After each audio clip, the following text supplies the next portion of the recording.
Hey, hey, I'm starting this a little bit earlier than I anticipated, but I just want to talk about some things. I hope you all are having a wonderful week and a great morning or afternoon, depending on where you are in the world. Hey, Rochelle, good morning to you. Good morning. Hey, Emma. So I'm going to go on and get started. I'm going to try to keep this as short as possible, okay? So give me just a second because I want to make sure my So I'm going to go on and get started. My bad. I'm going to try to keep this. Hey, Bruna. Hey, Mika. Good morning.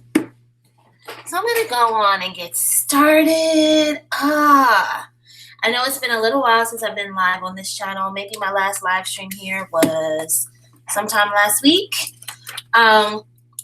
Sometimes when it comes to YouTube, I miss being an observer. I miss watching content and just chopping it up in the chat with people. So that's kind of what I've been focused on for the last few days because I learn a lot from listening to the conversations of the Black women that I support, along with participating in the chats. So I just have a few things that I want to talk about, ladies, okay? So some conversations I've been having in my personal life with people have been quite interesting when it comes to divestment or Black women's empowerment. And I've been having to explain to people that, sometimes if a conversation is not for you or if you're not the target audience, then it's not anyone's responsibility to try to make you understand or to try to make the message palatable to you. But I think that when it comes to Black women in our spaces, we've been so open and so giving that other people become really offended when you say, well, hey, this message isn't for you, so it's not my job to make you understand. It's not my job to make you like it. My responsibility is to reach out to other Black women and to reach out to Black girls. And a lot of people get really sensitive about that. And I think that that's why we see all of these situations on social media where you have people who are like demanding that divested Black women speak with them, have conversations with them. And the reality is that for me personally, and I can only speak for Leah, but for me personally, I feel like it's an unnecessary distraction. For me to have a conversation with someone that I know I don't agree with, it's just kind of like, okay, this is time that I could be using to reach out to other Black women. This is time that I could be using to, provide some type of advocacy for Black girls. But I understand that everyone feels differently. But I do think it's okay for us at times to say, well, listen, you may be a woman of another race, or you may be, a Black guy or whatever, and you come across these channels. But you have to understand something. If you come across a message and you listen to the message and it's not for you and you're not the target audience and you get offended, it's not anyone's job to try to make you feel not offended, okay? Because you're choosing to listen to a conversation that isn't directed towards you, okay? So a lot of people have been having these conversations about colorism, and I think it's interesting. It's interesting because in the past, when Black women had these conversations and, we tried to say, well, these are our experiences, and perhaps we showed specific data that supported what we were saying, you had a lot of Black people who are pro-Black minded who were very dismissive extremely dismissive, who said that they didn't believe that colorism existed, and they felt that the issue was primarily that in their minds, darker skinned or brown skinned Black women were quote unquote insecure. So people were they were just dismissive. But now all of a sudden, it's like the thing of the day now is for people to talk about colorism and for them to act like they're concerned about it. You saw Time magazine and I believe The Guardian, within the last few years, do these pieces on colorism. And it's like, well, okay. Maybe it's a good thing that people are having these conversations. But as Black women, we have to pay attention because a lot of times people are all talk and no action.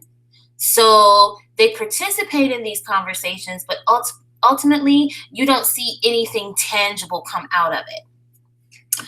And one thing I've noticed is that when it comes to Black men and colorism, they are extremely dismissive. And honestly, it's a waste of time to talk to the majority of Black men about colorism because they like to observe us and our behaviors and say, oh, you do this or you think this way because you're taking on this particular mindset.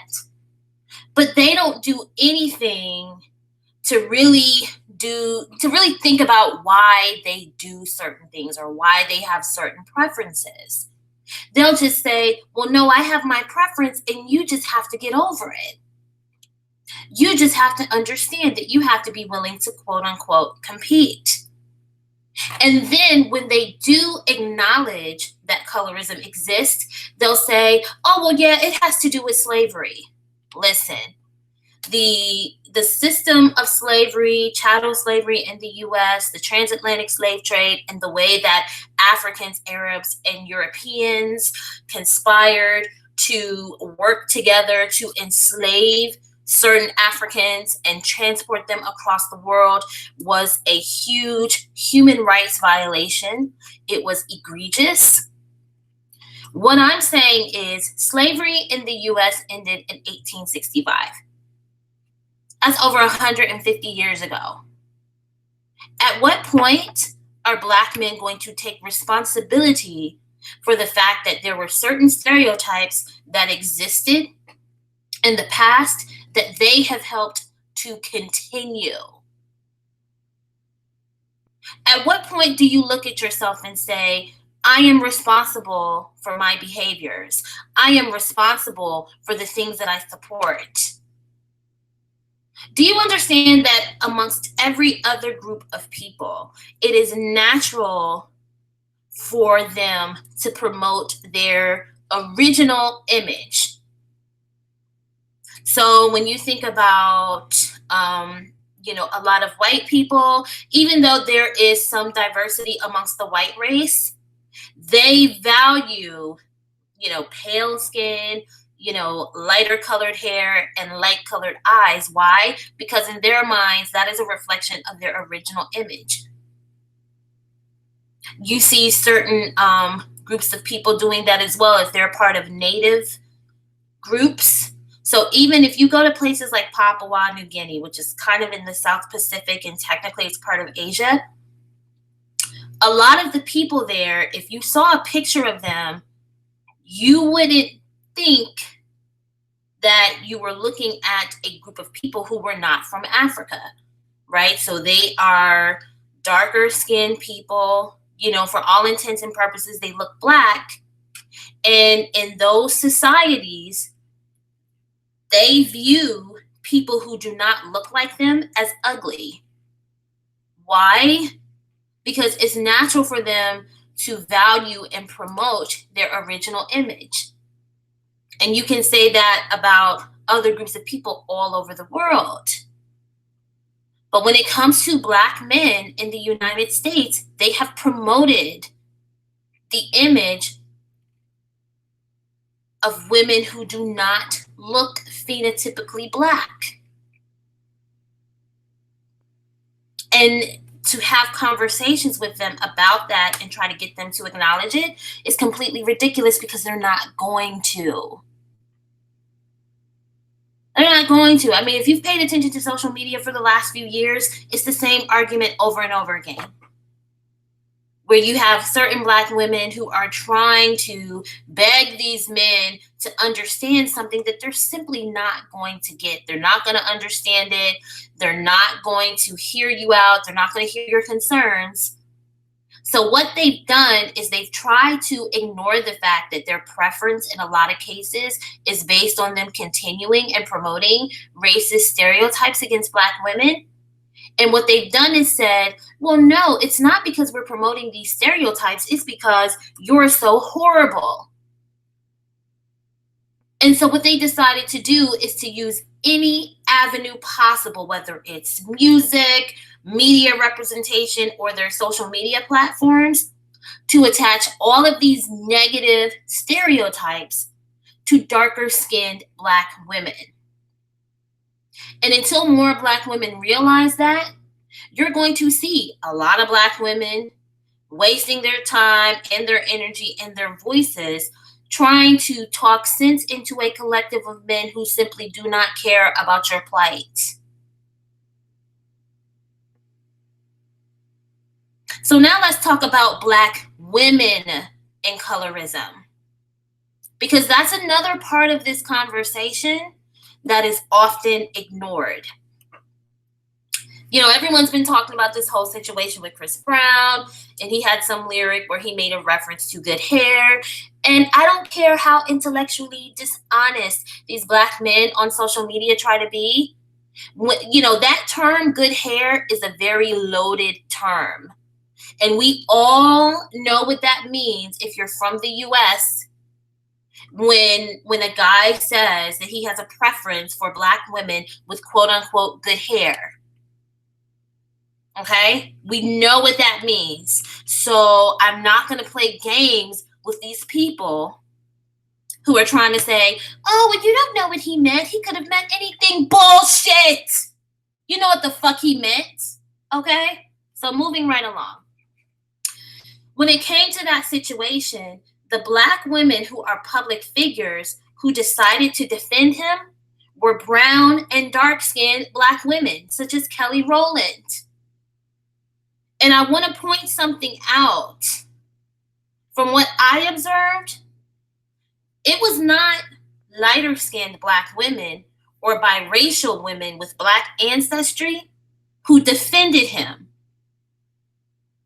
It was the women that he has no interest in and the women that he was taking a shot at that decided to put the cape on and defend him. But a lot of times as Black women, when we have these conversations about colorism, let's be honest. We turn and direct our vitriol at each other without looking at the bigger picture and acknowledging that A, a lot of Black men promote colorism, and B, sometimes those of us who are brown-skinned and dark-skinned contribute to our own oppression by defending and supporting colorist Black men. Okay? So then I want to talk about something that I have observed with foreign Black women and Black men, right? I've seen two situations where you had Black women, both of these women are Black women from other parts of the world, and they happen to be partnered with non-Black men. And you had one woman who, I guess she was doing her pregnancy photo shoot, and then another woman who I guess has a public social media account, and she shared her wedding photos. Both women seem to be very happy. They seem to be very loved and supported in their relationships. But you had Black men coming to their social media accounts saying the most horrible things to them, and then making posts or videos on various different forms of social media talking shit about them. And basically suggesting that Black men should not pursue relationships with foreign Black women. And I'm like, hold on. For the past 20 years, some of these same men were telling other Black men that, hey, if you want to find a quote unquote good Black woman, then you should go to Brazil. You should go to other parts of South America. You should go to Africa. You should go to the Caribbean. That's what these men were saying. But now that you realize that you cannot use foreign Black women, and you realize that they come from cultures where the expectations regarding dating and relationships are a little bit different than they are here in the US, and perhaps some of these women come from cultures where it's just more natural for them to be hypergamous, now all of a sudden you're trolling them on social media and you're saying, well, yeah, these women aren't like us anyway, so you shouldn't be dating them. And I find that to be very interesting. And I hope that Black women outside of the US or non-Black women, I hope you all understand that when you find yourself being promoted by Black men of the US, understand that that promotion and support will go away as soon as they realize that they can't use you. As soon as they understand that you come from cultures and backgrounds where the behavior that Black American women accept is absolutely viewed as unacceptable.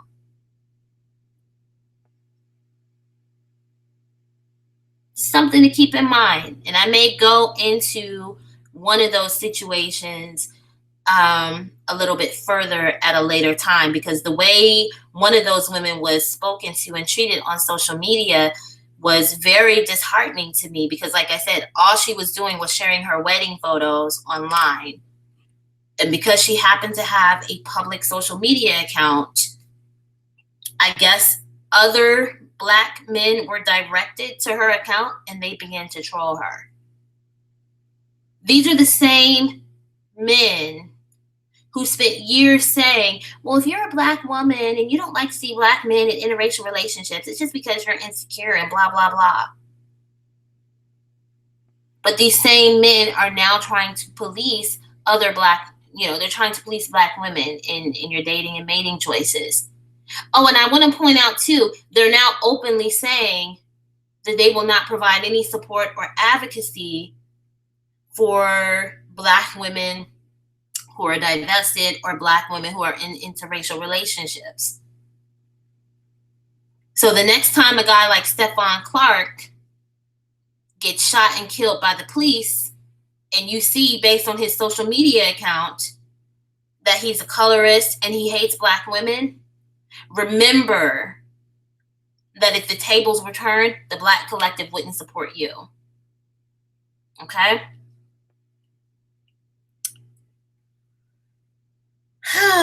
Let me check out the chat. Hey, G3. Hey, Nyla. Trying to make sure I haven't missed anyone. Hey, Joe Mama. I think I spoke to Emma already, and Rochelle, and Mika, and Bruna. Welcome, everyone. Thank you for participating in the chat. Yep, Nyla. Kelly just made a song called Crown, telling us to embrace our natural hair. Yep.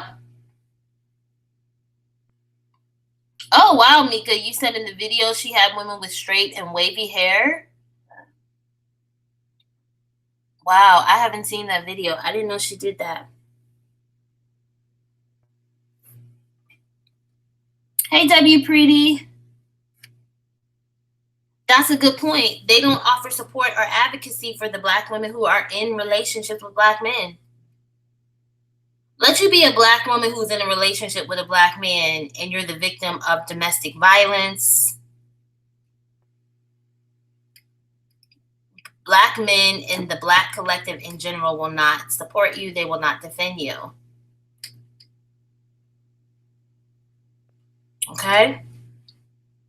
They're even like, you even had people saying, well, if a black woman is in an interracial relationship and her family supports it, then you shouldn't advocate for them either. So understand what they're trying to do. They're trying to publicly shame black women out of our personal choices and options. Pay attention, ladies. That's all I can say.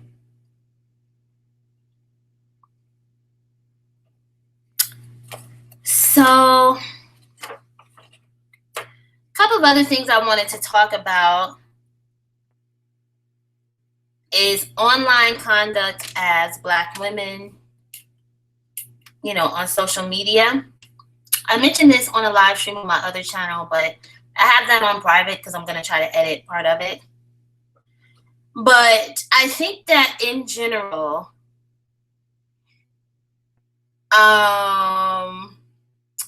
as long as it's someone that you don't find to be morally objectionable, I think as black women, we should be a little bit better about communicating with each other, particularly when it comes to, say that there's a disagreement that you observe and you support one person and maybe there are black women who support the other side of the conversation. Before the disagreement gets to the point where all these other people become part of it, I think sometimes it would be better for us to either be neutral, like really be neutral, don't take sides unless you have concrete information to support your opinion. Or I think we should be better at just saying, well, you know what, I've seen, maybe your name has come up in a couple of videos or conversations, or my name has come up. Let's have a one-on-one private conversation so that things don't get too out of hand. I can say that for me personally, there are some situations where had I done that, certain things would not have escalated, particularly when it comes to disagreements that didn't really have anything to do with me. And I'm going to tell you why, okay? Because what can happen is when it comes to a platform like YouTube, for example, most of us only know what we see about each other on YouTube. We don't know each other. We don't have private conversations, right? So if a disagreement comes up and it gets to this place where, okay, people are going back and forth and they're able to resolve their differences, and maybe it's one or two other people in the situation who have never had communication with people who were on the other side of the argument, then what happens is that those people end up looking like the outliers, and it creates room for people in the audience, or perhaps for other people in the situation, to present you as the problem. Because if people have been arguing back and forth, all these different accusations have been made back and forth, but they're able to make up, then the other people in the situation can end up looking like the bad guy. Now, I'm not necessarily assuming that people do that on purpose. I'm just saying that that is the impression that can be left. So ultimately, not just when it comes to social media, but real life, it's a good idea not to take on other people's disagreements or battles. And that is something that I have said on my other channel before. And that's the reason that I feel that way, because like I said, a lot of times stuff can be resolved with conversations, but B, people are not, particularly when it comes to social media, people are not going to continue to participate in a disagreement just because you're doing it, or just because at one point you supported them. So just bear that in mind. And that is not just for content creators, but also for those of you who support all of us who upload videos. I think when it comes to this platform, I think that we should be learning from each other. I think that we should enjoy the content, but I don't think that we should be hopping into other people's disagreements. And I've said this before, I think on this channel or my other channel. That includes, if you see me in a disagreement, do not feel like you need to be in anyone's comment sections arguing back and forth and so on and so forth, because you got to think about it. Like, how are you going to feel if the day comes and the disagreement is resolved? You've then put your time and energy into defending a situation that frankly had nothing to do with you. Okay? And I have noticed that in other areas of YouTube, people tend to do that a little bit better. At some point in the disagreement, someone will just reach out and say, well, here's my email address, or, you can hit me up in Google Hangouts, whatever. And, the situation is ironed out off of social media and everything is cool and people are able to just move forward. So that is something that I've been thinking about over the past few days, is that just in general, as Black women, we should be better at communicating with other Black women, particularly if there's room for a resolution. I'm not talking about having conversations with people who are morally objectionable, because frankly, some people you're just not going to agree with. But I think that we can learn how to disagree and just respect that. But I'm talking about these situations where you see someone and you feel like you want to defend them or you're inclined to do it. Sometimes you should just hold off and observe, or, like I said, just reach out to someone who's on the other side of the conversation and see if you can gain some understanding and resolve it that way. So having said that, I want to talk about Black women in the state of our unions, whether it's our friendships, our family relationships, our working relationships. Okay? So I think it's pretty well known that sometimes as Black women, we're not always able to get along with each other. It's very unfortunate. And I've observed Black women, whether it's real life, social media, or on my job, I've observed situations where Black women tend to be more forgiving of women of other races and Black men than we are of other Black women. And also, we tend to be more dismissive of each other than we are of other people.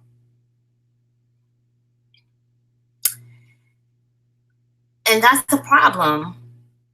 It's a problem because it creates situations where it's kind of difficult, it's difficult for us to have alliances where we could have them. And also it creates problems because if you have Black women who are divested and Black women who support Black women's empowerment, in these situations where Black women who are not supportive of these messages are automatically offended by us or they're triggered by us, then a lot of times I have observed that those Black women will actively work with Black men to work against us. And that's a problem. Okay? It's a problem. And we have to have more conversations about the danger of the pick-me. The Black woman who wants acceptance and support from Black men. The Black woman who will observe the fact that Black men in general simply are not allies to Black women. Because what happens is a lot of pick-me's will say and do things that are completely damaging to our image. And a lot of times they're saying and doing things that honestly are just disingenuous. They are supportive of Black men who have messages that A, are not true, and B, messages that perpetuate negative stereotypes about us. This is a real issue because we live in the real world where, maybe some of you are in situations where from time to time you're looking for housing. So you need to have a place to rent, right? And if you have Black women along with Black men promoting certain stereotypes about Black women, then guess what? That can affect you in the real world if you're looking for a place to rent, or if you're looking for a home loan, if you're trying to get a job, you're trying to get a business loan. Because contrary to what a lot of people will admit, there are people who give weight to these messages on social media and then in other forms of the media. So if in every space you have everyone, including Black men and some Black women, saying, well, Black women are this way and Black women are so horrible and blah, blah, blah, that affects you in real time. It hurts you when it comes to your real life. Okay? And to me, that's the danger of the pick-me. Because she's a Black woman. She exists in this world. She lives the reality of the Black woman's experience. And yet she will ignore all of that simply to get an attaboy from Black men.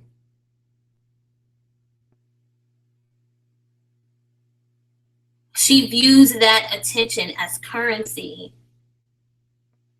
to the point where she will ignore and outright lie about the experiences of Black women and girls. You see that all over social media.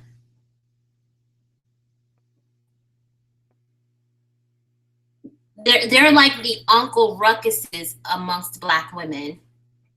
If you watch the Boondocks, that cartoon, Uncle Ruckus was that Black person who agreed with everything negative that people would say about Black people. That's the pick-me. She will agree with anything negative that Black men say about Black women. There's no reasoning with the pick-me. There's no trying to understand her. The pick-me needs to be socially ostracized by other Black women. The pick-me is even dangerous and detrimental to Black women who are pro-Black. Because, as I've stated before, you're going to have those of us who are divested or those of us who support Black women's empowerment. Then, of course, there's a pro-Black woman.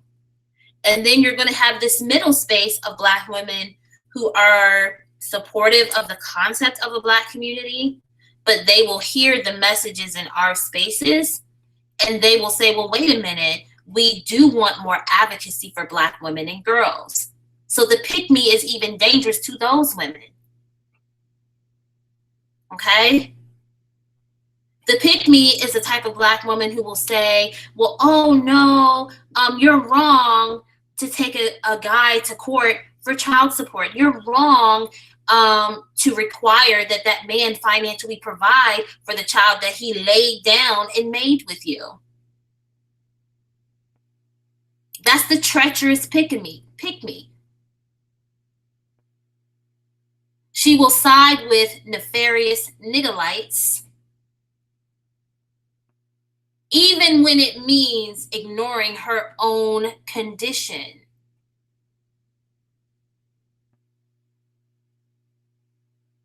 And a lot of these pick-me's that I see on YouTube, and I'm just being honest, a lot of these pick-me's that I see on YouTube seem to be Black women who are seeking attention from Black men in real life. And the only way that they can get that attention, the only way,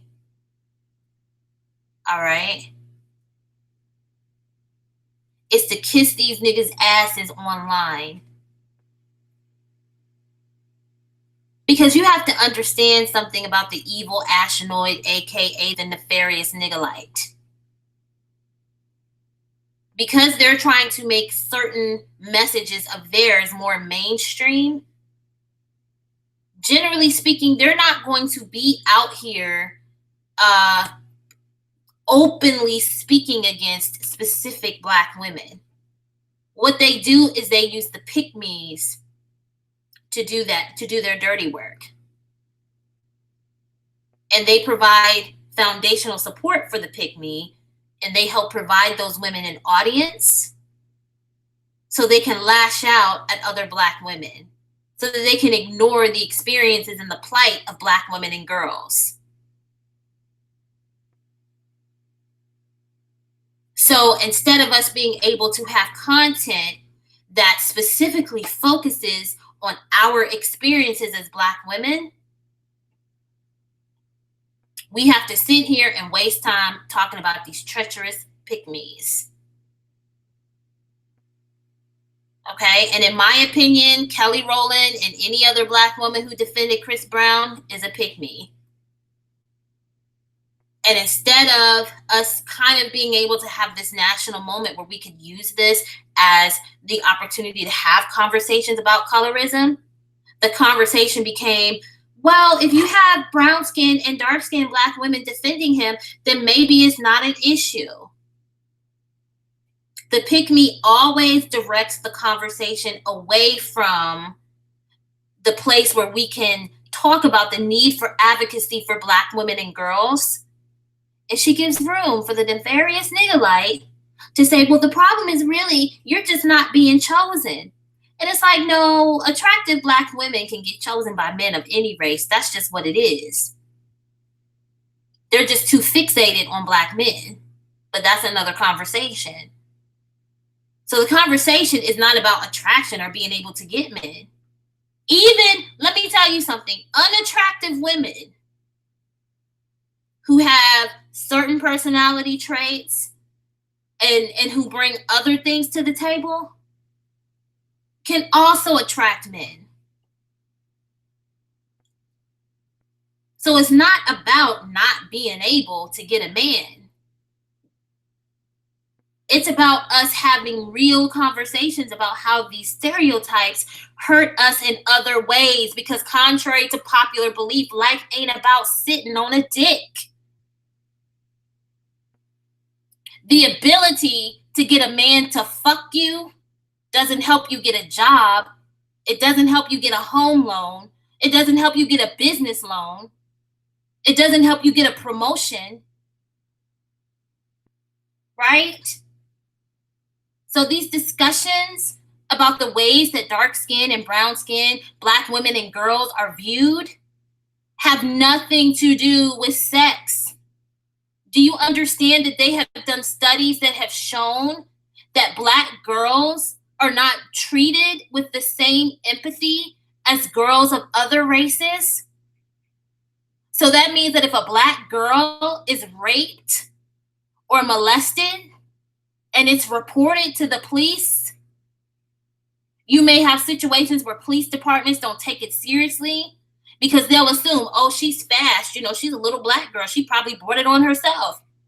Or even if they take it seriously, even if the prosecutor takes it seriously and charges are pressed and the guy goes to trial, if you have people on that jury who have negative opinions about that girl or about that woman simply because she's Black, that's going to affect the verdict. Perhaps that's going to affect how many years the guy gets behind bars. These things have real life consequences.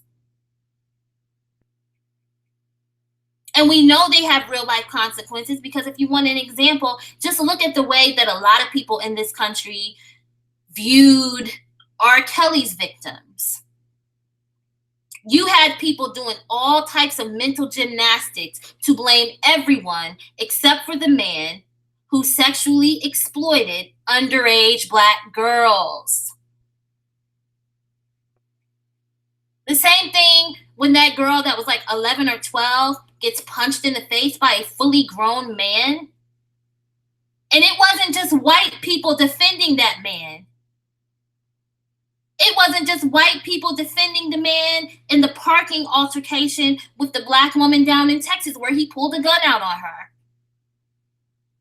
It was Black men and some Black women who sided with those men because of the stereotypes that they have against Black women. So these things affect us in real life. None of these conversations are about the ability to get sex from a man or the ability to get a relationship or a marriage from a man. Because like I said, Black women who are not closed-minded in their options will never have a problem finding husbands or boyfriends, period. Okay?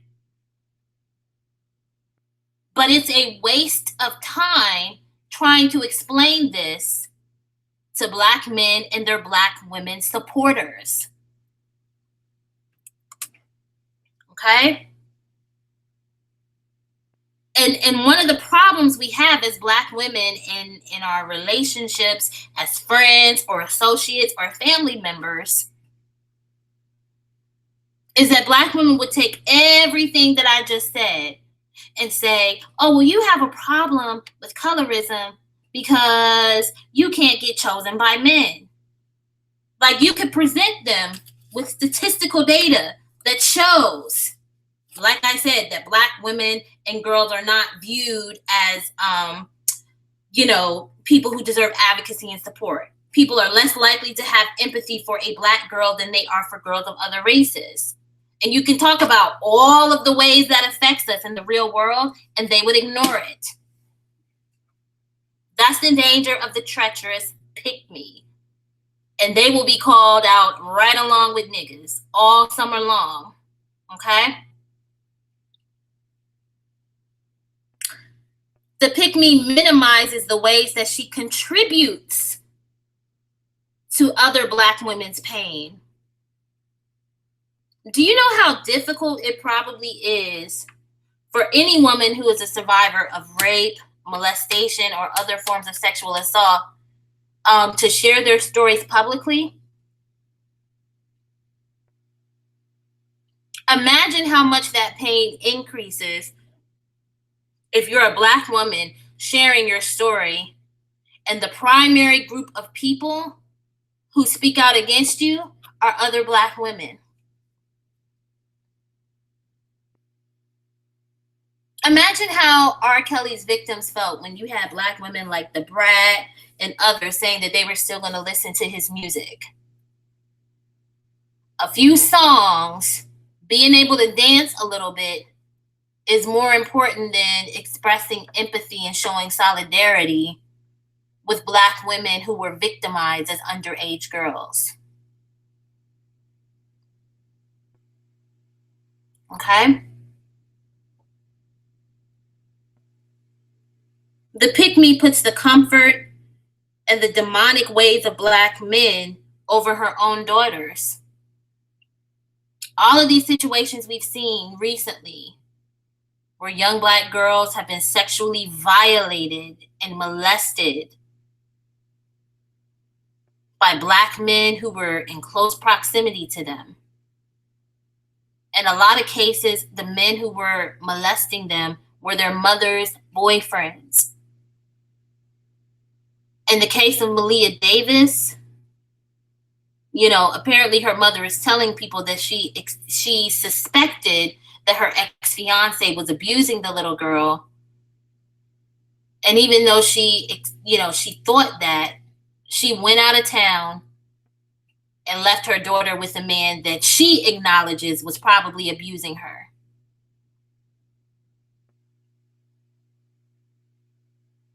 When you think of I think her name was Naraya Davis, the 17-month-old girl, her mother was spending a night in a hotel with the guy she was dating, and she took her 17-month-old daughter with her,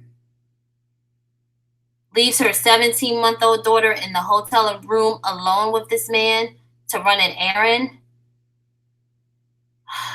and that man molested a 17-month-old girl, and that little baby died, because of the injury. Like a little baby's body just cannot take that type of assault. And the little girl died from her injuries. And there was nothing in her mother's mind that thought, well, maybe it's not a good idea for me to bring my little baby into this environment. Or maybe it's not a good idea for me to leave my little baby alone with this man that I don't really know. It was not in her to have a natural instinct to protect her 17-month-old child. She was all about spending the night in the hotel with this man.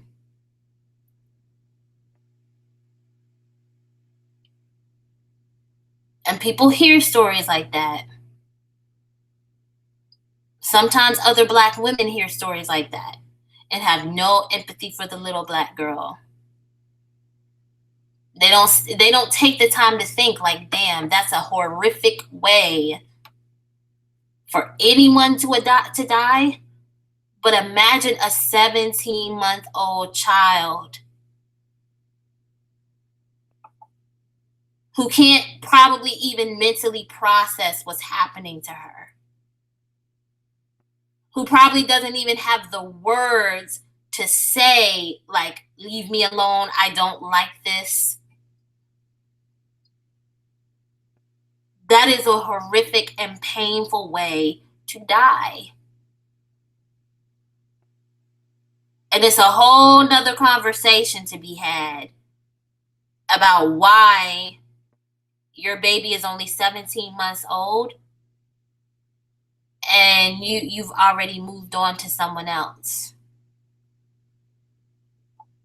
But it's like, dang, it was nothing in you that thought maybe it isn't a good idea for me to be in a hotel room with my little baby. Like maybe I need to get a babysitter, or maybe I need to stay my ass at home. Do you understand that part of the reason that so many Black girls are being molested and otherwise sexually violated at such a high rate is because they have mothers who care nothing about their safety?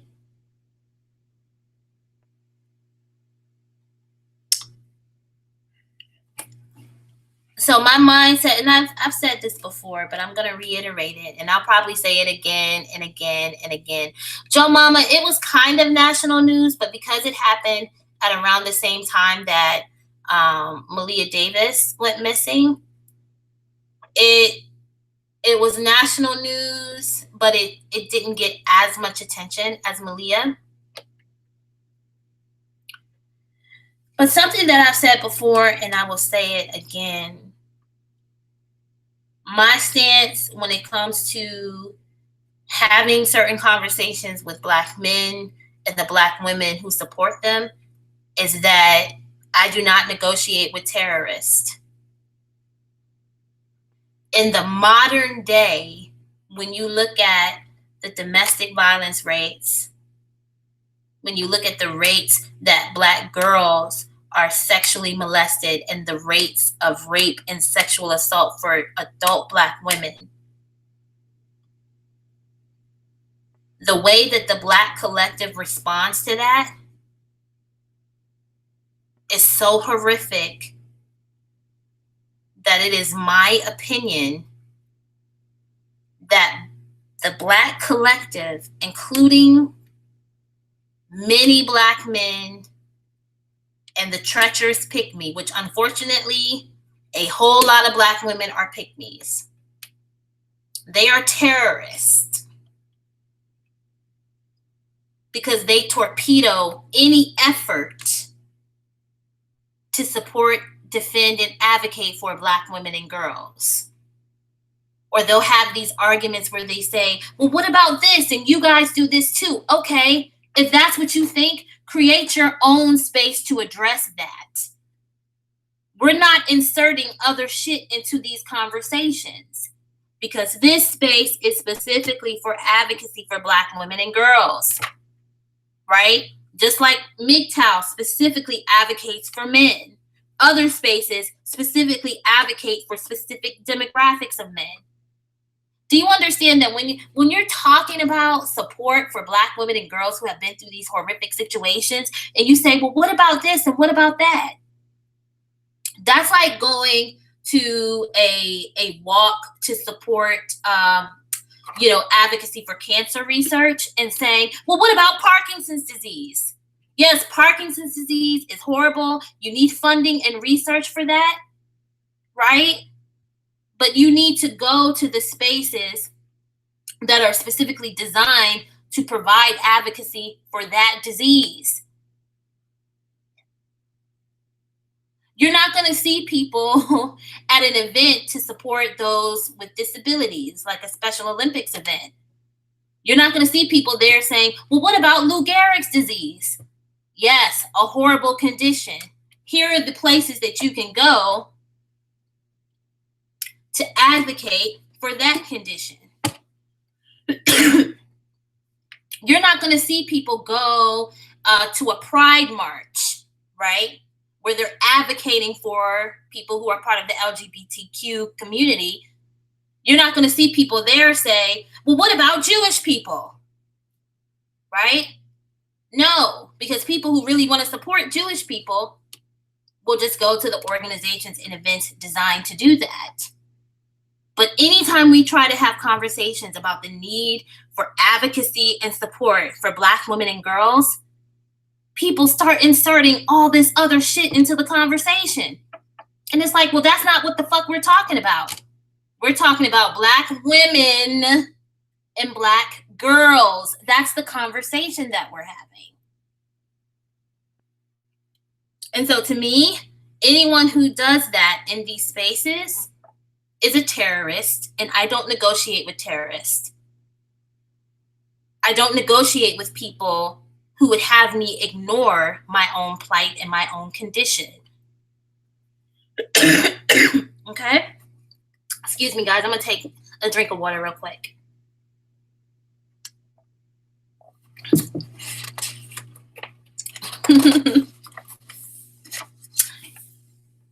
Talking to oppressive Negro males hurts the Black woman's image, and I'm going to tell you why.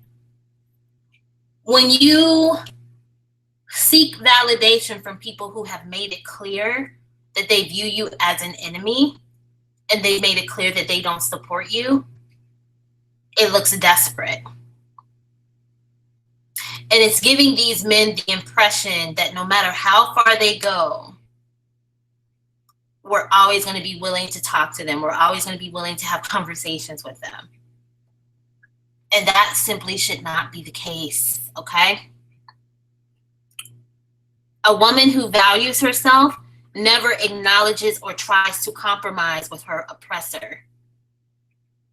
A woman who values herself sets her terms and conditions. And if people disagree with it, they disagree. But she doesn't try to kiss their ass to get their support.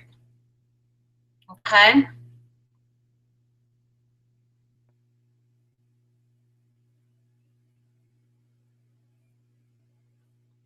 Looking at the chat.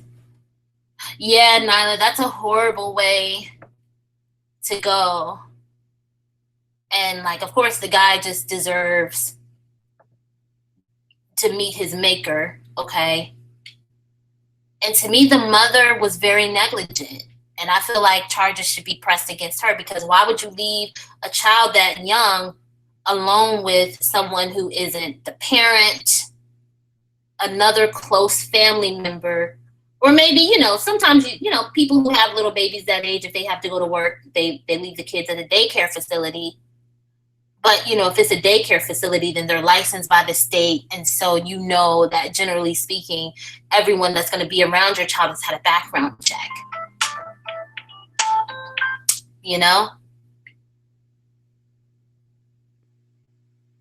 Yep, one-sided. You said they don't care for Black women and girls. And they never care about how it affects our self-esteem. When they were the center of everything, they didn't give a shit about us. Yep. And when you had Black women in the past trying to tell these men, well, certain messages are damaging to us. They're damaging because of the ways it affects us in real time. They completely ignored it and they were dismissive. That's true, Nyla. They do hate it when Black women get any sort of positive attention. As a matter of fact, Black men view any positive attention for us as automatically being anti-Black male, because they want every moment and every second of the attention to be directed towards them. G3, thank you. I'm glad that this is, oh my gosh, why is Streamlabs doing that? Okay. Dang, I'm gonna have to hide it again. Sorry if it's deleted any of you guys' messages. I'm trying to prepare to transition to OBS and Discord. So I'm still working out a couple things. Yep, one-sided, she did say, if you stop it, they will come. But now that they're coming, we have to be consistent and not automatically, you know, give in. Hey, Mika, I'm glad you're back. G3, you said a lot of white men assume Black women aren't interested in white men. I believe that because a lot of Black women have made it so public that they're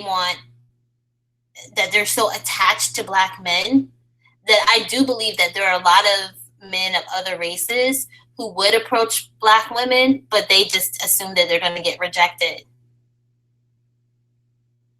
Rochelle said, you don't see white men with Black girlfriends or wives advocating for Black women. Well, to be fair, I don't see a lot of Black men with Black girlfriends or wives advocating for the collective of Black women. I see a lot of Black men who are in relationships or marriages with Black women saying that it is not their job to defend the entire collective of Black women. And I see Black women on social media co-signing those messages. So to be completely honest, I don't understand why we expect more advocacy and support from men of other races than we do the men who share our same genetic background. Hey, Hyperfanatic. You said Black men and many Black women in general love abusing Black women who are different. Very true. You said you've been called bougie and fake because you don't act in certain ways. Very, very, very true. A lot of Black people encourage negative behaviors in Black women, because if you're a Black woman and you speak a certain way or you act a certain way, other Black people will look at you and say that you're trying to quote unquote act white, which is interesting to me because A, how can you act a race? But B, some of these people are the same people saying, well, we taught these other races of people everything they know. So if we taught them everything that they know, then that means that there is a diversity in behaviors, thoughts, and opinions amongst Black people, right? So that would mean that we would not demonize people for being different. And that's why you have Black men having all of these conversations about the differences between the educated lane versus the Pookie and Ray Ray, because they're basically saying, right, that diversity in behavior and opinions should be accepted amongst Black men. And you have Black people supportive of that message, but you have a lot of Black people, including Black women, who will look at some of us in this space and say, you know, oh, because you talk this way, you're trying to act like this. But then on the flip side, if you're a Black woman in this space and say, you know, say you speak in a way that's more direct or blunt, then people will say, well, because you act this way, no man of another race is going to want you. And it's like, okay, you have to make up your mind. Or no, you don't have to make up your mind. We as Black women have to start understanding that we have the right and the freedom to be who we are, and we don't have to fit into any particular mold. You know, we don't have to fit into a certain image simply because it's what other people want us to be. But that's very, yep, Hyperfanatic. You said white men only need to advocate for their black women, their black wife or girlfriend, not all black women. And I'm going to tell you why I agree with that, because it goes back to what I said before. Black men in relationships and marriages with black women are not expected to advocate for all black women. Not only that, but black men in relationships or marriages with non-black women are not expected to advocate for every woman that is the race of their wife or girlfriend. Hey, Adeku. You're right. We don't even advocate for each other, and that's why we're in the state that we're in. That's very true. That's a good point, W. Pretty. Because, because the public perception is, oh, you have all these black women declaring that they only want one race of men. A lot of men of other races will assume that that's how all black women feel. They do hyper-fanatic. There's not, in my opinion, there's no difference between an educated lame and a Pookie and Ray Ray, especially in terms of how they treat black women. Yep. That's true, Adeku. You said we want to portray ourselves as angels in comparison to white people, and Lord knows that's not the truth. Very true. Nyla Moon said, you don't expect more advocacy from non-black men than black males. You only expect them to advocate for the women they're with. That's fair. Miss Divine Brown, speaking to G3, said, okay, you expect them to defend and honor the woman that they're with and the women in their lives that they love. You are not responsible to uplift the image of black women because you like us. I respect white men for uplifting white women. Exactly.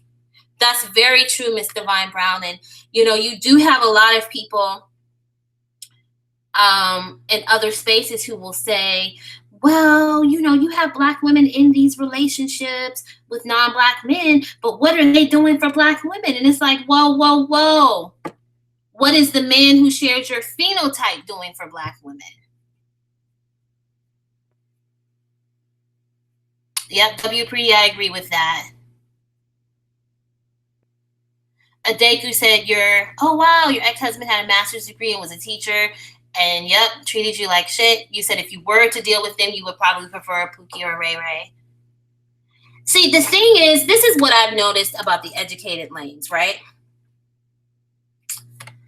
And when I've had this conversation with people in my personal life, they get kind of offended, but I'm hoping that you all kind of understand what I'm saying. I feel like in general, black men want praise for ordinary shit, right? And don't get me wrong, I'm not downplaying any of us who have obtained a certain level of education, because yes, it is something you should be proud of. But at the end of the day, other people don't expect a lot of praise or a pat on the back for getting an education and getting a job. Do you know what I mean? Like, it's expected that as an adult, you will go out and obtain some sort of skills that will allow you to make money and provide for yourself. But the biggest problem with the educated lame is that they feel like, okay, I have this job and this degree, and so therefore all hail me, and they want to be uplifted and placed on a throne, and, they want,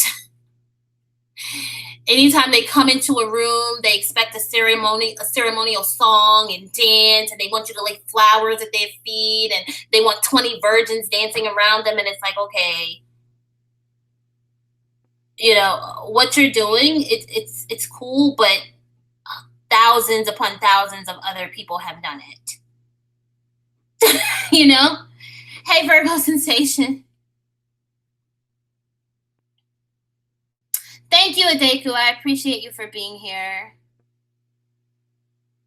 Bruno, you want my thoughts on that fight at Disneyland? I'm gonna tell you the thing that struck me the most, and that's why it was hard for me to watch like the full video. The children who were like crying in the background, I'm like, oh my goodness, it's so horrible for them. But then the second thing that struck me is the lady who wanted to fight so much that she took her stroller with like 2 kids in it and just pushed it off to the side. And then you see this other Black woman and she runs up and grabs the stroller, and I'm like, oh my goodness, thank God for her. Thank God that there was someone who cared enough to like watch the kids. And then the fight itself, it was like those guys were hitting those women like they were fighting men.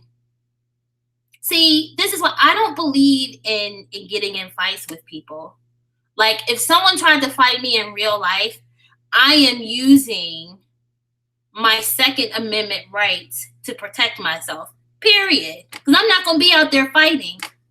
Now maybe because it's Disney World or Disneyland or whatever, maybe I would just like mace you or pepper spray you, but I'm not gonna fight you. It's just too much. If one of those women had some mace or pepper spray, that situation could have been neutralized. But just generally speaking, I felt horrible to see, like, one of those dudes was just squaring up with the women, and I'm just like, really?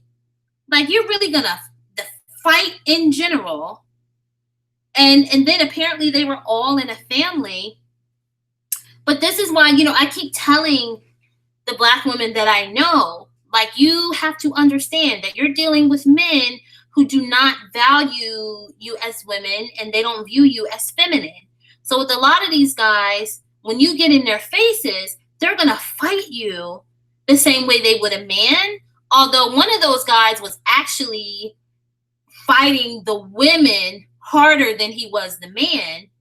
But it's like, you can't fight those guys. You just need mace and pepper spray. Mace and pepper spray. And if you live in a state that, allows you to fully exercise your Second Amendment rights, you may want to think about that as well. Because I'm telling you, like, I'm not getting punched in the face by a dude and just like standing there and trying to fight him. Nope. You finna get mace, pepper sprayed, or something worse.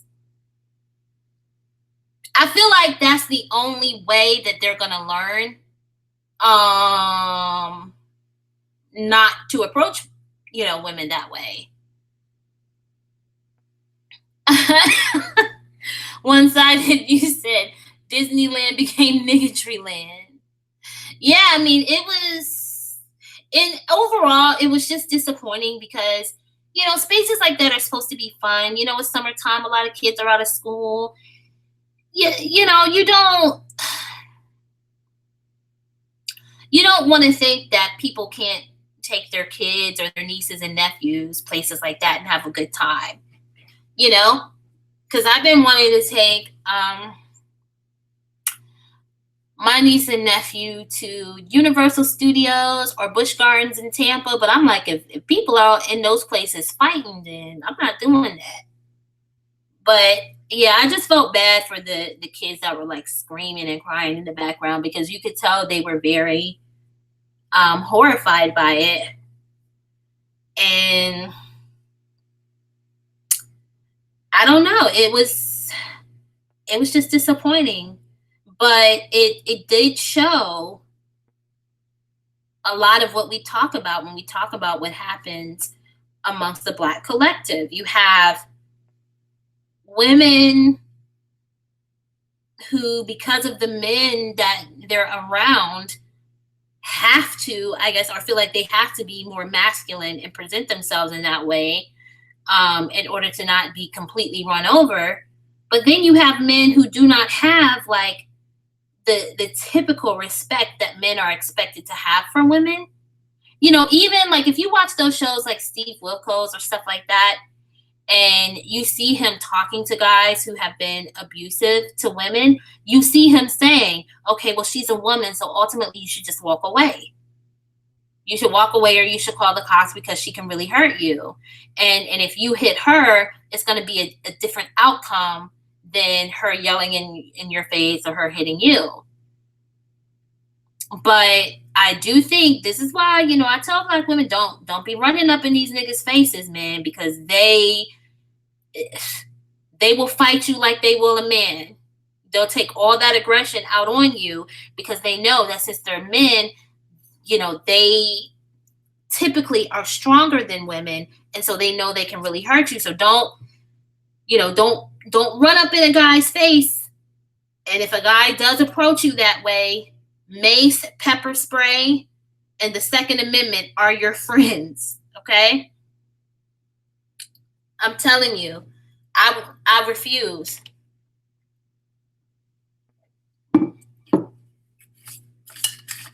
Nobody is punching me in my face, and I'm just gonna stand out there and square up with you. I've lived too long to do all that. I'm gonna just mace you or shoot you. I'm sorry. That might sound really fucked up, but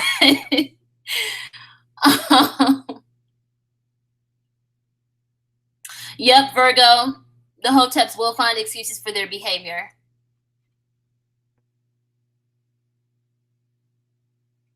That's true, Becky. Black Becky, you said black men and teen boys are trained to be for black men. Yep, the bros before hoes things. Yep, never let a woman know you love her. And that training is automatically anti-relationship. That's very true. That's very true. Adeku said, I'm sorry, at this point, all black people get the side eye in public. We have sunken so low as a collective. Yep. It's like most are not living by any code. We have no code of conduct. That's very true. That's very true. I'm telling you, I'm getting to the point where it's sad that it has to be like this, but it is like, it's certain spaces I don't take myself in. Because I'm not trying to have nobody in my face. I'm not trying to have anybody try to fight me. Just to be completely honest with y'all, and hey, maybe I know it's not the typical thing to say, but it's just honest. I am not equipped to fight. I'm just, I get my nails done. I don't want to break my nails. And that's why I said I can just pepper spray you. I can just pepper spray him in the face or whatever. But you're right. Like, we're at this place where you do have to side eye everyone. And it's just very, very unfortunate.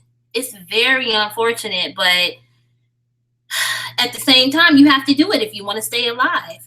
Because again, who expects to be on a family outing and for things to get so negative that, you got everybody being punched in the face, squaring up to the point where you have mothers taking their strollers and just pushing them off to the side. I'm like, okay. It's just crazy.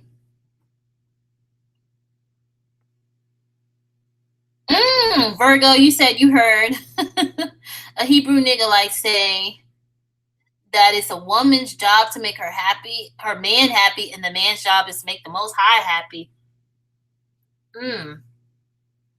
See, they pretend to be supporters of Abrahamic religions, but they don't actually know what they're reading.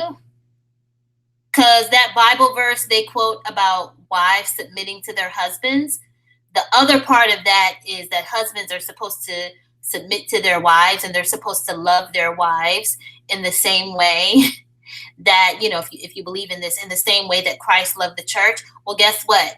According to biblical teachings, Jesus loved the church so much that he sacrificed his life for it.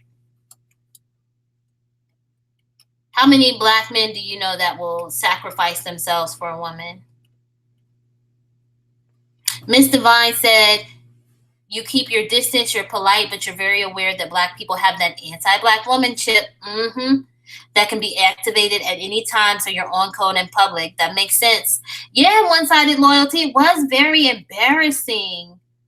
It was really embarrassing. It was just like, and I know I'm trying to get to this place where, and not being collective minded, right? I try not to say that everything that happens with black people is an automatic reflection on me as an individual.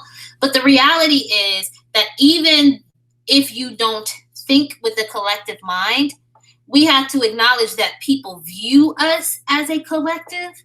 And so, when people get to the point where they can't even take their kids to Disney World or Disneyland and have a good time, then guess what? that means that when the rest of us are living our lives and going on about our business, everyone else is gonna be clutching their purses and looking at us funny. And the other thing, and I'm gonna say this, and I know how it's about to sound, okay, but it's the reality. This is part of the reason why you keep seeing all of these situations where you have these Black people who seem to be honest, law-abiding citizens, but you have these Black people in these spaces, and you have other races of people who say, "Oh my goodness, I see a Black person, I'm going to call." People who feel like they have to be on high alert around us,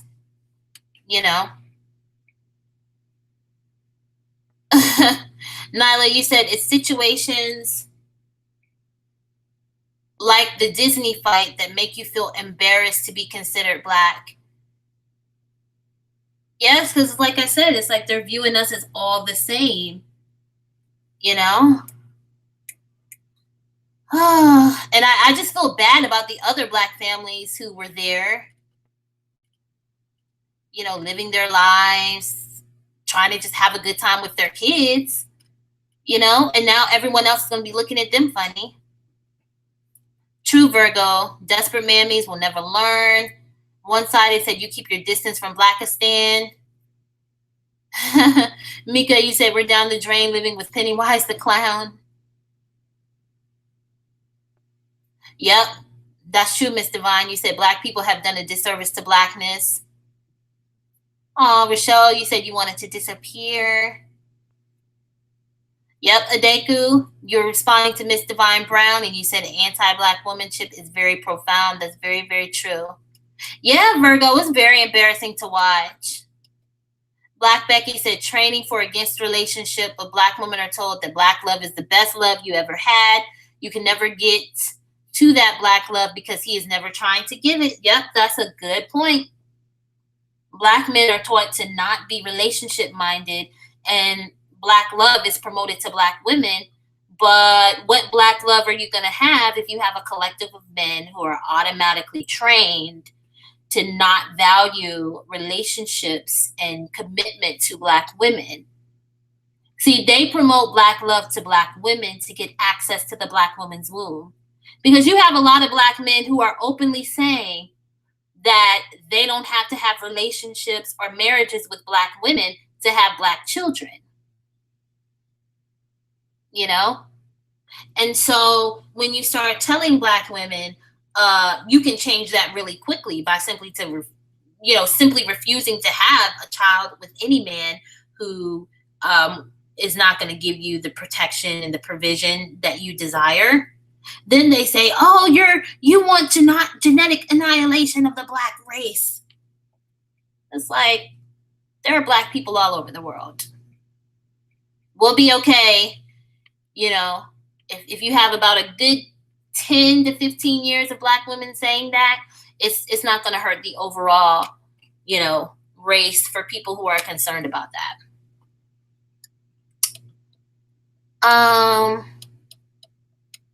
Right, Nyla, you said, can they at least do this in the privacy of their own home, not in public? Right. Adeku, you said most Black people, especially those in urban areas, have PTSD. So assume they are ticking time bomb because anything can set them off. That's true. Rochelle, you said you used to be a Hebrew Israelite. What made you change your mind? Just curious. I've always, one thing I've wanted to do on my channel is have a conversation with a Black woman who is divested or who is at least supportive of the messages, who used to be like in those ultra Black organizations that are very detrimental to Black women, just to see like what made them change and what they experienced. Virgo said the kids see that behavior often. The children should be taken away from them. Yeah, I mean, if there were enough Black people who were willing to adopt Black children, then you wouldn't have to have these people having conversations about, their anger about other races of people adopting Black children. I personally don't really have a problem with that. But sometimes I do think that these children would be better off in loving homes, like regardless of the parents' race. Just because I don't know, like I just felt so bad for those kids because kids that age get so excited about going places like Disney World and Disneyland, and their family members completely ruined it for them by fighting. And the children were screaming and crying because even they knew this is wrong. We should not be doing this. Yeah, Virgo, you said, Rochelle, glad you got out. Me too. Nyla said, you're embarrassed for those Black Pakistani natives. Yeah. That's true, Black Becky. We cannot control other Black people. Rochelle, did the live go off? It's weird. My computer screen looks like it's buffering, but then on my phone, it's not buffering. Hold on. Let me cut the sound up on my phone.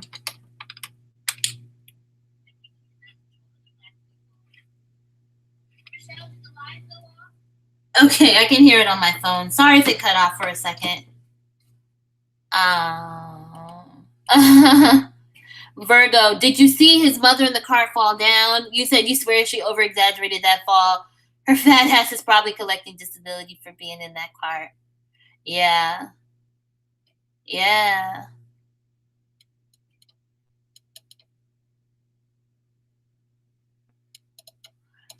One-sided said she needed to clean up that dirty kitchen instead of worrying about everyone. You guys are funny. Virgo said they're dusty hypocrites. That seed of the father is BS. The Black woman only creates the Black child. They twist the Bible to their advantage.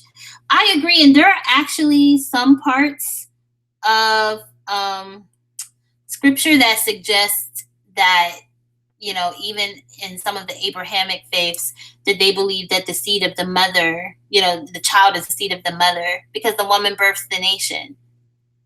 Hey, Hecate. Yep, it is embarrassing because, even though you don't think or act like those people, we're viewed as a collective. And so now watch all summer long, you'll keep seeing these situations where those of us who are law-abiding Black people just trying to go to the grocery store, trying to hang out with your family, they're going to be calling the cops on everyone because of situations like that. Adeku said, the thing is that Black women have such low self-esteem that must be addressed for things to change. Yep, because they won't demand more if they don't think they're worth it. That's very true.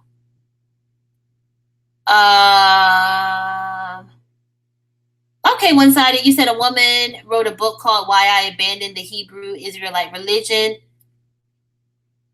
Okay, she writes about her experience and how she left. Hannah Spivey. I'm going to look for that on Amazon.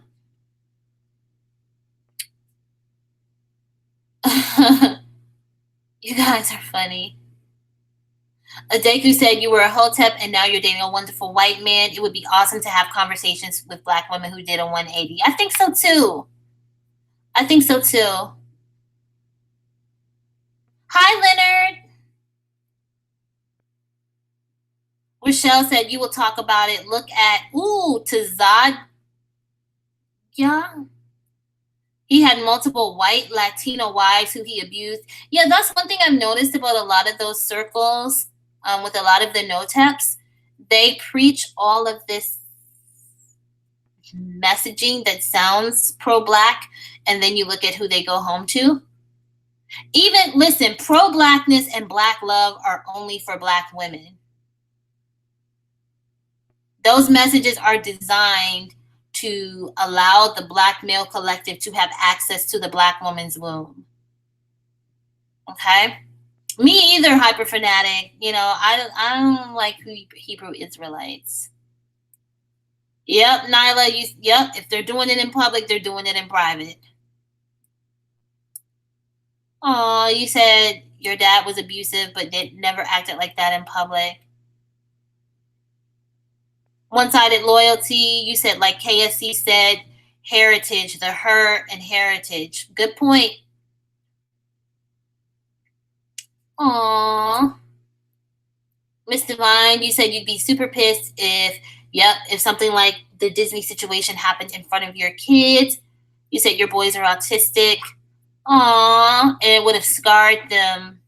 And that's why you keep a close, protective environment. I don't blame you. Yeah, because there's so many kids that like, it seems like for their summer break, they really look forward to it because they do all of this stuff with their family members. And so, you got to think for a lot of those people who were there, they probably had paid for a trip out of town, and then something like that happens. Rochelle, you said in the book of Job, he said the children are, seed of the mother. Thanks for the leak, one-sided. Virgo, you said you can't believe you were pro-black and said you would only date black men. You felt like you did something wrong when you were dating a Middle Eastern man. You have a gorgeous son with him. That's good. You know what it is? It's because we're automatically conditioned to be pro-black. Black women who dare to think outside of the box are socially ostracized.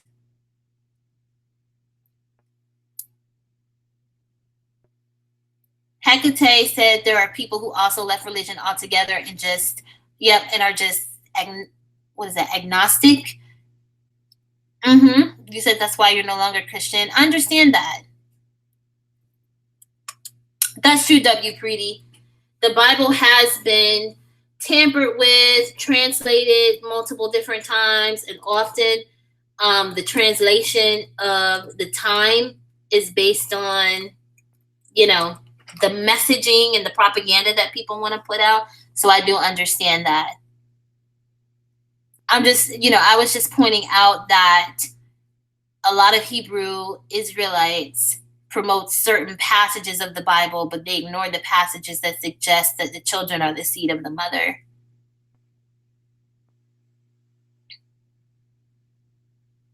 Wow, one-sided. You said there's some Hebrew Niggleites that said that God is going to destroy all black women and put white and non-black women as their partners in the kingdom. I'm not surprised that they say that because, look at who a lot of them are with.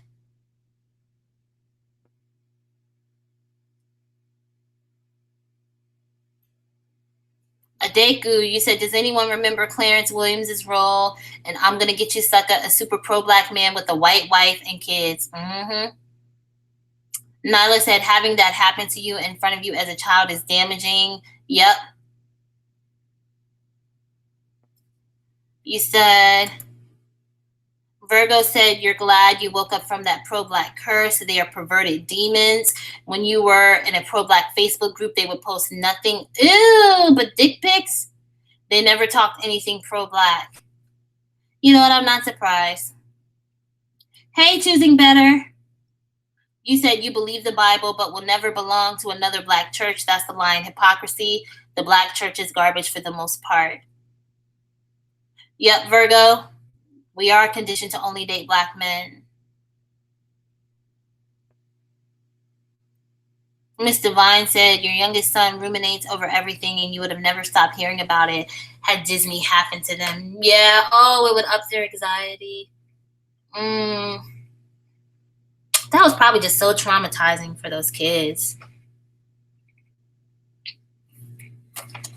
And another thing I've noticed, the last point I kind of wanted to make that I put in my notes, a lot of times when we have these conversations in divested spaces, you have other black people who will say, well, if you're divested, why do you talk about what goes on amongst the black people? And as I've said here before, being divested doesn't mean that you take a pill that changes your skin color, right? So we're going to be viewed the same way that other black people are viewed. And unfortunately, a lot of the mistreatment that we deal with is going to come from other black people. So just like you have black people who are not divested, who constantly talk about divestment, those of us who are divested have the right to have conversations about the things and people that are affecting us. We have the right to share our experiences. And frankly, if people are talking about us and our messages, we have the right to talk about them, and we have the right to correct anything that they're saying that is wrong. We have the right to respond to them. We have the right to counter their arguments. We have the right to talk about anything or any behaviors that we view as detrimental to the women in these spaces. Okay? I'm going to read a few more of you guys' comments.